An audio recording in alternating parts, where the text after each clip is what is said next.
അപ്പോൾ ദേ നമ്മുടെ ഉത്സവം ഇവിടെ ദേ തകൃതിയായി നടന്നുകൊണ്ടിരിക്കുകയാണ്. പല തരത്തിലുള്ള കലാപരിപാടികളൊക്കെ ഉണ്ടായിരുന്നു കേട്ടോ. എല്ലാം ഞങ്ങൾ ആസ്വദിച്ചു കേട്ടോ. ഇപ്പോൾ ദേ പകൽപ്പൂരം നടന്നുകൊണ്ടിരിക്കുകയാണ്. പകൽപ്പൂരം എന്ന് കേൾക്കുമ്പോൾ നമ്മുടെ മനസ്സിലേക്ക് ഓടി വരുന്ന 3 കാര്യങ്ങളാണ്. ഒന്ന് ശിങ്കാരിമേളം, പിന്നെ ആന, പിന്നെ നമ്മുടെ വെടിക്കെട്ട് അല്ലേ. 3 ഉണ്ടായിരുന്നു കേട്ടോ. 3 ഞങ്ങൾ ആസ്വദിച്ച് അരിച്ച് പൊളിച്ച് തകർത്ത് വിട്ടു എല്ലാം.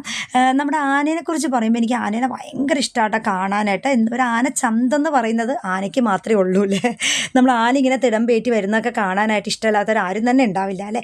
പക്ഷേ എനിക്ക് ചെറിയൊരു സങ്കടം തോന്നിയിട്ടോ. ഈ ഒരു ആന ഞങ്ങളുടെ ഈ കുട്ടിക്കുറുമ്പൻ്റെ ഒരു ആനയായിരുന്നു കേട്ടോ. അതുകൊണ്ട് തന്നെ അവൻ്റെ കാലിങ്ങനെ കൂട്ടിക്കെട്ടിയിട്ടുണ്ടായി. നിങ്ങൾ സൂക്ഷിച്ച് നോക്കിയാൽ കാണാം.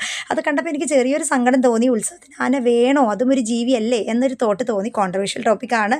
സംസാരിക്കാൻ താല്പര്യം ഉള്ളവരുണ്ടെങ്കിൽ ഒന്ന് കമൻറ്റ് ചെയ്തേട്ടോ. അങ്ങനെ നമ്മുടെ കുട്ടിക്കുറുമ്പൻ ദേ പള്ളിവേട്ട കഴിഞ്ഞ് മടങ്ങുന്നതാട്ടെ കാണുന്നത്. അപ്പോൾ ദേ എനിക്ക് ഈ വർഷം ആദ്യമായിട്ട് പള്ളിവേട്ട കാണാനൊരു യോഗം കൂടി ഉണ്ടായിട്ടോ. അപ്പോൾ എന്തായാലും ഭയങ്കര ഹാപ്പിയാണ് ഞാൻ. അപ്പോൾ ദേ ആറാട്ടിന് വേറൊരു ആനയാണ് വരുന്നത്. അതിൻ്റെ വിശേഷമായിട്ട് വരാം. അതുവരേക്കും ബൈ ബൈ.